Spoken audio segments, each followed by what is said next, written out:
और इस फैसले को सुप्रीम कोर्ट ने क्योंकि गैर कानूनी करार दिया है जो उन्हें सहायक शिक्षक बनाया गया था। कोर्ट ने वाजिब तौर पर शिक्षा की गुणवत्ता को लेकर के चिंता जताई है। नियमों को ताक पर रखकर लिए गए फैसले पर डंडा चलाया है। इस पूरे मामले में जहां एक और शिक्षा की गुणवत्ता का सवाल है, वहीं सड़क पर संघर्ष कर रहे हजारों शिक्षा मित्रों को अपने भविष्य की चिंता सता रही है। ऐसे में आखिर समाधान है क्या? क्या होगा इनके भविष्य के साथ और कैसे तय की जा सकेगी शिक्षा की गुणवत्ता? यही है आज का सबसे बड़ा मुद्दा। करेंगे बात, मेरे साथ जुड़ रहे तमाम मेहमान, लेकिन सबसे पहले देखिए ये रिपोर्ट।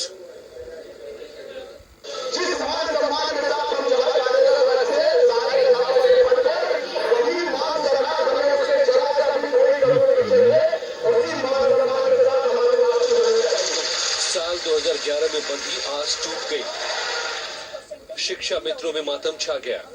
ये काम जो हम समाजिक शिक्षकों के साथ हुआ है, इस सरकारी आतंकवादियों के साथ नहीं कर रहा है। सुप्रीम कोर्ट का फैसला सुनकर कोई रो पड़ा तो किसी को भविष्य में चुनौतियों का पहाड़ नजर आने लगा। 2.25 लाख शिक्षा मित्र मायूस हैं। सुप्रीम कोर्ट के ताजा फैसले के बाद शिक्षा मित्र 7 साल पहले जहां से चले थे फिर वहीं पहुंच गए हैं।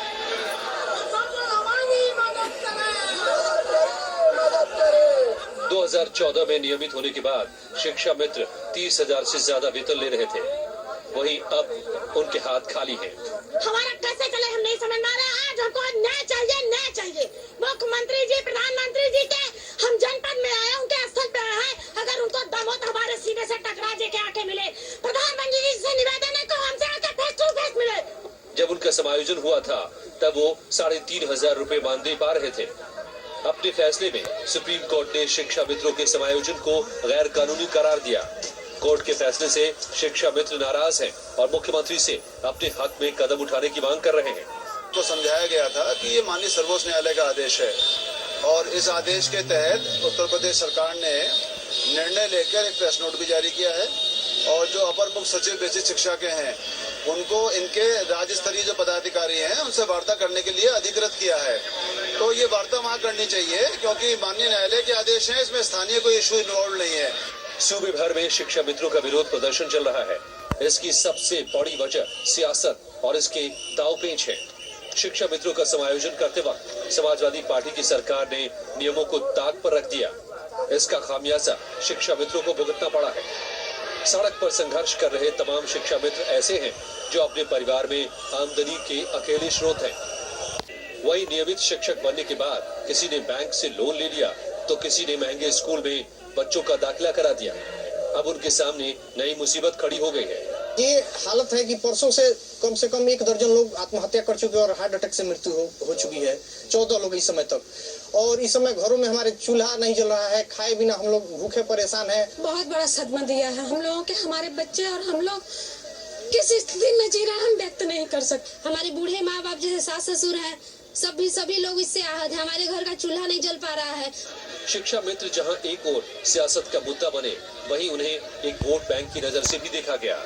शिक्षा का अधिकार कानून के बाद बीएसपी सरकार ने इन्हें प्रशिक्षित करने का फैसला लिया तो समाजवादी पार्टी ने 2012 के विधानसभा चुनाव में उन्हें सहायक अध्यापक के पद पर नियुक्त करने का वादा कर दिया। अपने चुनावी वादे को पूरा करते हुए अखिलेश सरकार ने नियमों की धज्जियां उड़ाते हुए इन्हें सहायक शिक्षक बना दिया। सूबे भर में सड़क पर शिक्षक संग्राम जारी है। जहां एक और सुप्रीम कोर्ट ने शिक्षा की गुणवत्ता को लेकर चिंता जाहिर की है, वहीं कोर्ट के फैसले के बाद 1.5 लाख से ज्यादा लोगों का भविष्य अधर में है। क्या सियासी दांवपेच में उलझ कर रह गए हैं शिक्षा मित्र? क्या वोट बैंक के लालच में हजारों लोगों के भविष्य के साथ खिलवाड़ किया गया? Bureau report, news state, Uttarakhand, Uttar Pradesh. Jitendra Shahi ji है मेरे साथ जुड़े हुए, प्रदेश अध्यक्ष हैं आदर्श समायोजित शिक्षक वेलफेयर एसोसिएशन के। मेरे साथ भावना शिक्षार्थी शिक्षाविद है, रिटायर्ड उप शिक्षा निदेशक है माध्यमिक शिक्षा उत्तर प्रदेश के जुड़े हुए हैं। लक्ष्मीकांत वाजपेयी जी पूर्व प्रदेश अध्यक्ष है।